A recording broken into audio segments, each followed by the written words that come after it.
C'est toujours, mesdames et messieurs, notre couverture en direct des parlementaires 2025. Et on a en direct maintenant notre envoyé spécial Hani Farag, qui est au gouvernorat de Port Saïd. Bonsoir Hani. Bonsoir Yara, bonsoir tout le monde. Alors, comment se déroule cette deuxième et dernière journée de la deuxième phase des parlementaires? Oui.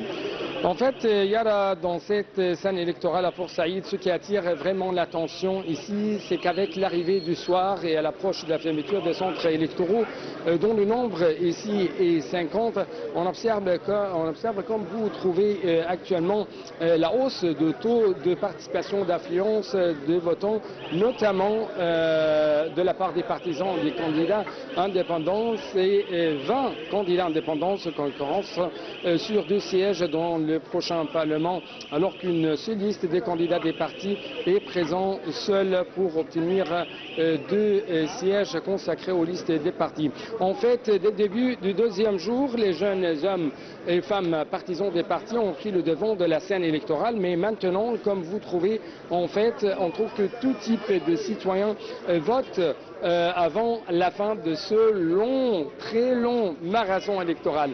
Les personnes âgées spécialement étaient présentes dès les premières heures.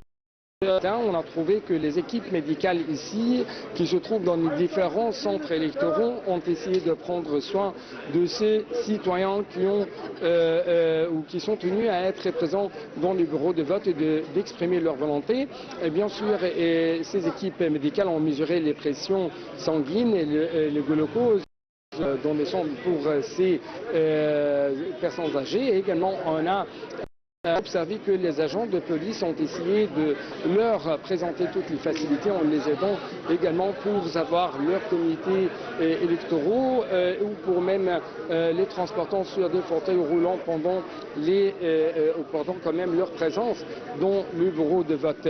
Également, je dois vous révéler que les gens ici essayent toujours de s'intéresser aux candidats qui vont leur présenter des services dans les différents domaines de vie dans la prochaine que le fait de s'occuper au programme des politiques présentées par les différents partis politiques ici.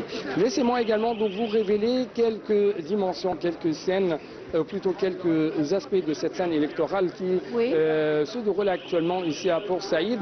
On trouve que toujours le gouverneur de Port Saïd, Moheb Habashi, a présidé depuis quand même mardi matin la salle des opérations du réseau national unifié pour les urgences et la sécurité publique au siège général du gouvernorat, et ça afin de suivre le processus électoral lors de ce deuxième jour, et ça toujours dans le cadre du suivi en temps réel de l'avancement de tous les travaux au sein de comités électoraux depuis le moment où ils ont été ouverts aux citoyens. Le gouverneur de Port Saïd a également salué la sensibilisation des citoyens lors de son inspection de processus électoral dans un certain nombre de centres électoraux.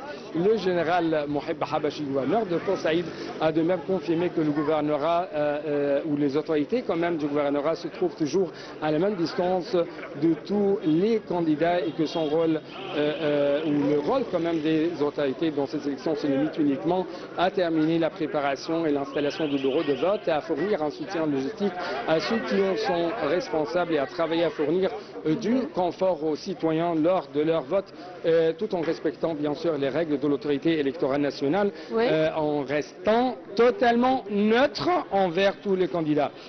Si vous voulez d'autres informations ou si vous avez d'autres questions, je suis tout à fait prêt. Oui, bien sûr.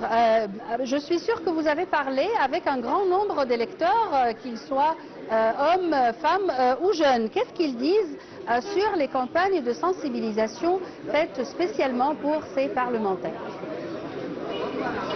Oui. En fait, permettez-moi de vous révéler tout d'abord les remarques faites par les observateurs internationaux qui ont essayé d'observer et de surveiller les différents aspects de ce processus électoral.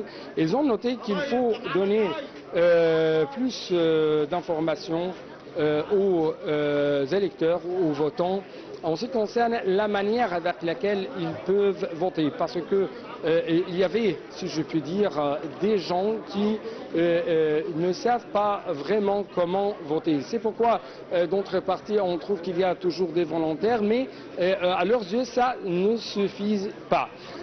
Également, si vous avez parlé de tendance des citoyens ici ou comment ils essayent de choisir leur candidat, comme je viens de vous le souligner, mon intervention dans ce message, bien sûr, il s'intéresse au programme, il ne s'intéresse pas au programme politique donné ou présenté par les partis.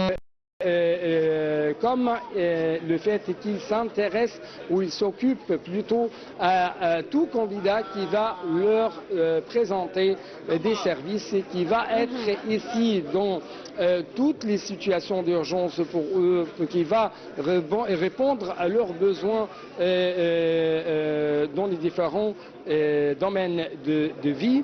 Je parle notamment dans le domaine de logement, de santé, d'éducation et ainsi de suite, et comment les prochains candidats ici vont essayer de créer des opportunités de travail à ces citoyens, notamment parmi les jeunes de Port Saïd. Merci Hani Farag pour vos éclaircissements. Je répète que Hani Farag est notre envoyé spécial au gouvernorat de Port Saïd. Merci mesdames et messieurs pour votre attention. Restez sur Nal TV International pour plus de couverture en direct concernant les parlementaires 2025.